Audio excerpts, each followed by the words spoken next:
It was the Mad Hatter's tea party. Alice had tumbled into Wonderland quite by accident, but she had no intention of leaving without an invitation. That would be rude.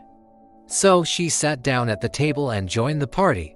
The Mad Hatter, a grinning Cheshire Cat, the March Hare, and the sleepy Dormouse were already in full swing.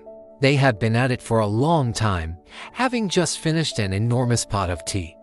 But somehow there was still plenty of tea to go round, and the teapot was still full.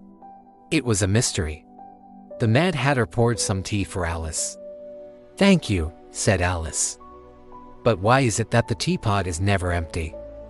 Why is it that we have endless supplies of tea?"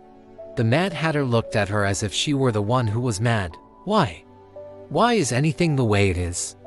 He pulled his hat down over his eyes. "Because it just is. That's why." "Well, then," said Alice, "why doesn't time go forward? Why is it always 6 o'clock? Again, the Mad Hatter looked as if he thought Alice was mad. "Why? Why is anything the way it is?"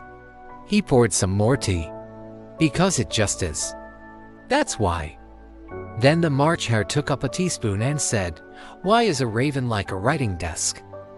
Alice thought for a moment.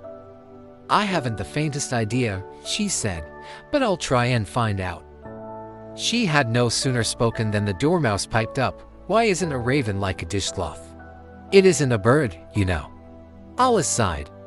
There were no answers for some questions, she thought, and some questions for no answers. It was a curious sort of tea party, she had to admit. The Mad Hatter began to whistle a merry tune. The March Hare chased the Dormouse around the table with a spoon, and Alice soon found herself laughing too.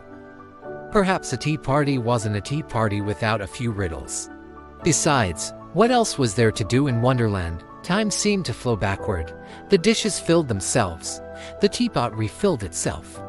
And Alice found herself living in the only moment that ever existed, the Mad Tea Party. This is the end of part 3.